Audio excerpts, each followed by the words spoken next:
Hello Year 7, it's Ms Redmond here again with your weekly PowerPoint. Once again, your teachers will be setting you tasks on Show My Homework, so make sure you go on there to figure out what you need to do and what you need to submit. You will need a pen and a piece of paper to complete the mini task that I'm going to set you and to make notes as we go along. On this slide you can see a beautiful picture of the moon. This is the side that always faces Earth, and you can see the success criteria for this lesson. If you want to read those in detail and write them down, pause the PowerPoint now. Alright, your first mini task for this lesson is to tell me your favourite moon memory. Where were you, what were you doing, and what did the moon look like? So the picture that I've put on this slide is linked to my favourite moon memory. I was sitting in the kitchen in my old house with my husband and my son, and there was a full moon, and I pointed it out to my son through the window, and it was the first time he'd ever noticed the moon. He was about 18 months and he was absolutely astounded by it, and he's been fascinated by the moon ever since. That's my moon memory. Please write down your favourite moon memory. This slide is showing you some links to some different explanations of the phases of the moon. As I've said, it's quite difficult stuff to get your head around, so the more different explanations you've got available to you, the better, because at least one of them is going to stick. So the first link is a practical demo of the phase of the moon. I think it's the best one because it's the simplest and you can see really clearly what's going on. The second one has a good animation of the phases of the moon, and it's got a good overall graphic which shows you what's happening. However, there is an error in it, and I will give you a credit if you can email me and tell me what that error is. The third link is also an explanation of the phases. It doesn't have an overall graphic, so I think it's a bit difficult to understand. However, it does have some really beautiful moon images and it might work for you. It mentions eclipses, which we're going to talk about next week. The fourth link is about an astronaut explaining how to wash her hair in space. The fifth one is a video about the first African American to go into space. The sixth link is about the first 2 African American astronauts to fly together on the space shuttle. And the last one is about mainly about the formation and characteristics of the moon, but it does mention the phases. So please follow those links if you're interested and enjoy.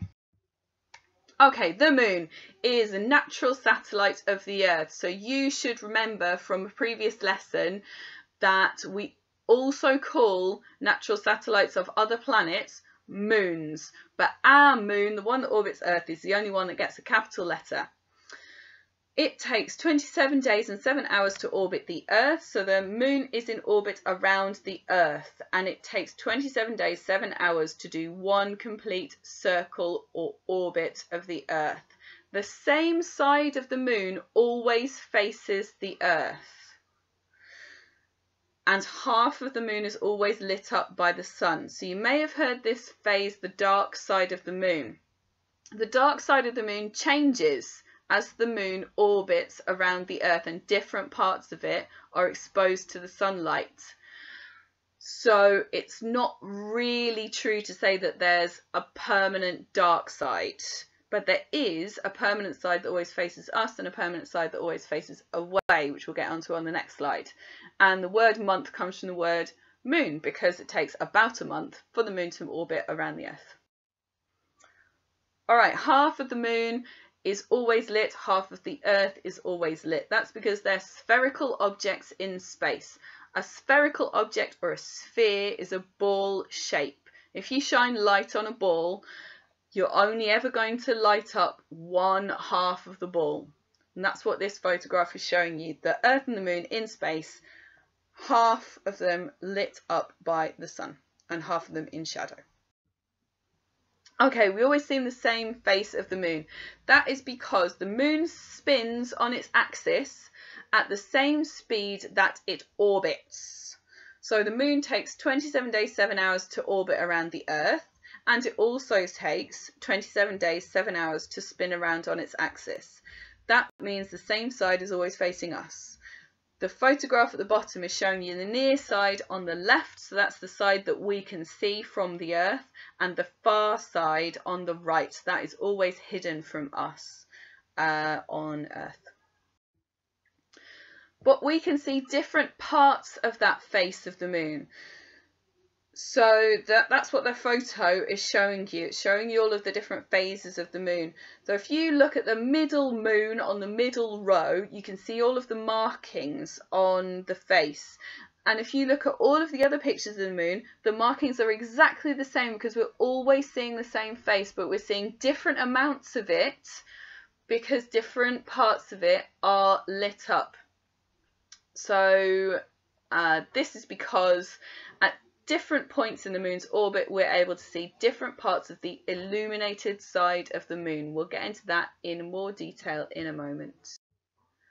So these are the phases of the moon.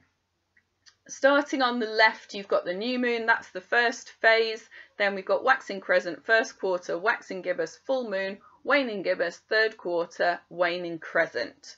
Now later in the PowerPoint, I'm going to ask you to remember those, write them down from memory. So it'd be a good idea for you to write those phases down as a list now. Pause the PowerPoint while you do. Okay, this is the first diagram. I think this is really helpful because it shows you sunlight coming in from the right hand side, and you've got the Earth in the middle. You can see that it's half lit up by the sun and it's half in darkness because it's a spherical object. And then around the Earth, you've got lots of little moons on their orbit, and you can see the new moon on the right hand side. You've got a little graphic to show you what the moon would look like from Earth, and then next to that you can see the moon as a spherical object which is half illuminated by sunlight, and you can see that from the Earth you're not going to be able to see any of the light side of the moon. And then you can see as the moon travels around in its orbit, you can see the different perspective of the moon from the Earth. So if you go to waxing crescent, you can see that the moon is still half lit up by sunlight, but from the Earth we can only see a tiny sliver of the lit half of the moon. And then you've got a little graphic showing you that. So feel free to pause the video while you look at this diagram in more detail. Here is essentially the same diagram but in a printer friendly format. So if you do decide to print this out and so you can make notes on it, I would suggest that you add in some arrows to show the direction of the orbit of the moon, because that's going to help you to remember the order of the phases. So the moon orbits in a anti-clockwise direction, so we're going new moon to waxing crescent, and you just draw arrows on that circle of the orbit to show which direction the moon's going. New moon, this is the first phase of the moon. So this is when we can't see the moon in the night sky. So the photograph on this slide at the bottom is showing a beautiful moonless night where you can see the Milky Way because there's no light interference from the moon. So we can't see the moon on Earth during the new moon because the sun is lighting up the side which is facing away from us. There's kind of two ways to think about this. The first way is that one, the sun is lighting up the face, that's the side that's facing away from us. And the other way is that the night side of the Earth is facing away from the moon. So in neither of those cases will you be able to see any of the moon whatsoever. So that's why it's called the new moon.